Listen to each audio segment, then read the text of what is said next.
मैं क्या कर रहा हूं? मैं इस पौधे को सींच रहा हूं। आप भी ये कार्य प्रतिदिन करते हो।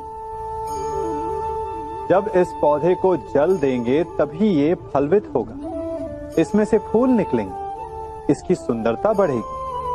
परंतु प्रतिदिन ये कार्य करने के पश्चात भी हम इससे एक महत्वपूर्ण सीख लेना भूल जाते हैं। हम कभी पौधों के पत्तों पर, उनकी डालियों पर, उनके फूलों और फलों पर जलधारा नहीं डालते, उन्हें धोते नहीं, परंतु फिर भी वो पनपते हैं। यदि जल जड़ में जाए, वही सफलता का मूल है।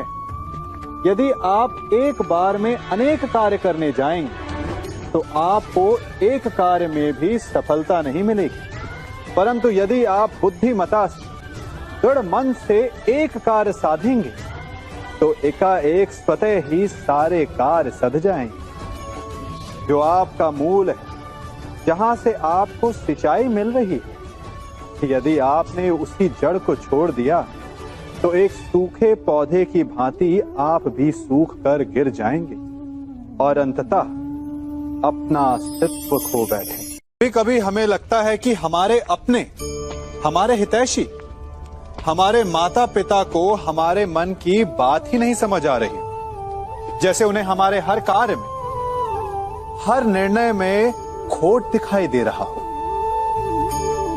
और ऐसे में हम कर बैठते हैं विद्रोह। ऐसी अवस्था में हमें वही अच्छा लगने लगता है जो हमारी मन की बातों का समर्थन करे। हम उसे ही अपना हितैषी समझ लेते हैं। परंतु जो आपसे मीठी बातें कर रहा हो वो आपका हितैषी है, ये आवश्यक नहीं। कुछ विषैले फूल बड़े सुंदर दिखते हैं, कुछ विषैले फल असाधारण रूप से बड़े स्वादिष्ट होते हैं। और ये भी आवश्यक नहीं कि हमारे रोगों का निदान करने वाली औषधि सदा मीठी हो। इसलिए विष और औषधि में अंतर को परखने का प्रयास करें। हो सकता है जो आपके हित की बात कर रहा हो वो आपको संकट के गर्त में ले जा रहा हो। बात बात पर आवेश में ना आए।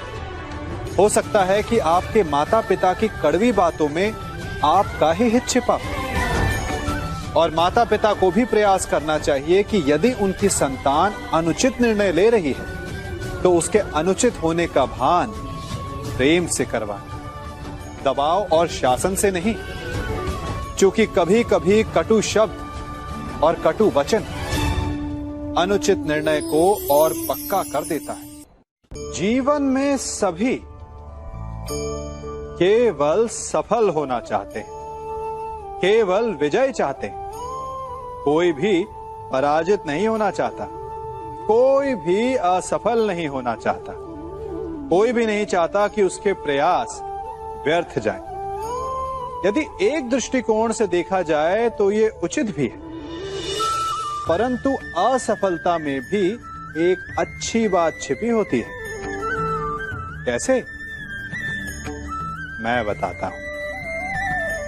सफलता आपका परिचय संसार को देती है। विजय के पश्चात संसार आपको जानने लगता है और असफलता आपका परिचय संसार से करवाती है। पराजय के पश्चात आप अपने जीवन को जानने लगते हैं। इसलिए सफलता और असफलता से घबराए नहीं। यदि आपकी सोच सकारात्मक रहेगी तो यही असफलता, यही पराजय आपको और अधिक शक्तिशाली बनाकर प्रस्तुत करेगी और जीवन में विजयी बनाएगी। से ये सृष्टि बनी है। नदी की धारा और चट्टान के मध्य सदा संघर्ष रहा है, परंतु हर बार चट्टान की कठोरता को हारना पड़ता है और नदी की धारा कोमल होते हुए भी कठोर चट्टान को काट देती है। कभी सोचा है क्यों चट्टान इतनी कठोर और जल इतना कोमल, चट्टान इतनी दृढ़ और जल इतना लचीला? फिर भी सदा जल कठोर चट्टानों के मध्य से अपना मार्ग बना ही लेती है। कारण केवल एक है और वो है लगातार चलने की क्षमता। जल बढ़ता रहता है, चट्टान अडिग रहती है। इसी कारण जल चट्टान को काटकर मार्ग बना लेता है। इसलिए लगातार चलते रहिए, रुकिए मत, क्योंकि चट्टान जैसी हर समस्या को आप भी जल की तरह काट सकते। हम सब शीघ्र ही सफलता चाहते हैं, ढेर सारी संपत्ति और सुख चाहते हैं, और ऐसे में कई बार हम छोटे मार्गों का चयन कर लेते हैं। वो मार्ग जिनमें परिश्रम नहीं होता, जिनमें होता है तो केवल छल, कुटिलता और भाग्य का सहारा। जैसे कि जुआ। कोई जुए के खेल में धन लगाता है, कोई दांव लगाता है, और ये भूल जाता है कि जुआ ऐसा दलदल है कि जिसमें एक बार गिरे तो सर्वनाश से पहले निकलना असंभव है। यदि आप जीते तो और जीतने की भूख बढ़ जाएगी, और यदि आप कुछ हार बैठे तो उसे पुनः पाने के लिए आप फिर से खेलेंगे। मनुष्य को ये आभास ही नहीं होता कि अपनी संपत्ति के साथ साथ वो अपनी मानवता, अपने संस्कार, अपना धर्म और अपना उत्तरदायित्व तक सभी जुए की भेंट चढ़ा देता है। इसलिए कुछ पाना है तो परिश्रम से पाओ। यदि कुछ जुए में जीता तो वो उतना शीघ्र ही खो दोगे, चूंकि उसे परिश्रम से पाया नहीं गया है, और उसकी रक्षा करने के लिए आपके मन में स्वाभाविक प्रयास भी नहीं होंगे। हम सभी बचपन से ये सुनते आए हैं कि अच्छे मित्र हमारे जीवन को पूर्णतः परिवर्तित कर सकते हैं, है ना? अच्छे मित्र, परंतु कौन? जिनसे आप प्रश्न पूछें और वो मित्र बिना किसी पक्षपात के, भय रहित होकर, बिना किसी लालच के आपको उचित उत्तर दे। परंतु सबके समक्ष ये समस्या आ जाती है कि आज के समय में ऐसे मित्र मिलना दुर्लभ है, वो तो होते ही नहीं। परंतु मैं आपको एक बात बताता हूं, हम सब के पास एक ऐसा मित्र होता है, बस हम उसे पहचान ही नहीं पाते। वो है दर्पण। दर्पण के समक्ष खड़े होकर आप स्वयं से पूछिए कि यदि आज आपका अंतिम दिन होता तो क्या आप वही करते जो आप कर रहे थे? आपको उत्तर मिले या ना मिले, परंतु आपकी दिशा अवश्य बदलेगी। इसलिए आपसे अतिरिक्त आपका सबसे घनिष्ठ मित्र, सबसे अच्छा मित्र और कोई नहीं। मनुष्य भी बड़ा विचित्र प्राणी है। अपनों से नीचे के स्तर के लोगों को वो हे दृष्टि से देखता है, उनका उपहास उड़ाता है, उनसे बार बार कहता है कि तुम्हारा कुछ नहीं हो सकता, तुम भविष्य में कुछ नहीं कर पाओगे।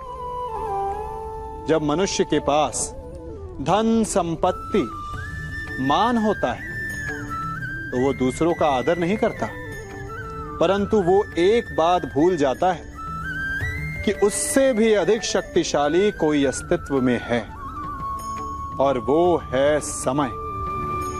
काल। काल अपना चक्र कब बदलेगा ये कोई नहीं जानता। समय अपनी करवट कब लेगा ये कोई नहीं जानता। कोयला भी समय के साथ साथ हीरे में परिवर्तित हो जाता है। इसलिए जीवन में कभी भी किसी का भी उपहास नहीं उड़ाना चाहिए। कभी कभी आप सबके जीवन में एक ऐसी विचित्र समस्या अवश्य आती है कि शक्तिशाली के समक्ष मौन हो जाओ। कि उस शक्तिशाली से विवाद करने से बचने के लिए आप मौन रह जाते। मानता हूं ऐसा करने से आप एक विवाद से बच जाते, एक संघर्ष से बच जाते। परंतु ऐसा बचाव एक बड़े संघर्ष को जन्म दे देता है। कैसे? हमारा मौन रहना अनजाने में उसका समर्थन बन जाता है और वो स्वयं को अधिक शक्तिशाली अनुभव करता है और यहां से हमारा दमन प्रारंभ हो जाता है। एक के बाद एक हम अन्याय में अनचाहे रूप से सम्मिलित होते चले जाते हैं। तो इसका तोड़ क्या है? ये समझने के लिए ये जानना आवश्यक है कि ऐसी कौन सी बात है जो आपको विरोध करने से रोकती है। ये सामने वाले की शक्ति नहीं जो आपको रोकती है, ये आपके भीतर छिपा भय है जो आपको रोकता है। हाँ, कभी कभी भय आपकी सुरक्षा अवश्य कर सकता है, परंतु साथ साथ ये भी जानना आवश्यक है कि ये भय ही है जो आपको मौन भी रखता है। इसलिए अपने मन से भय को निकालिए और खुलकर अनीति का, अन्याय का विरोध कीजिए और फिर देखिएगा आपका मन कितना मुक्त, कितना हल्का अनुभव करेगा।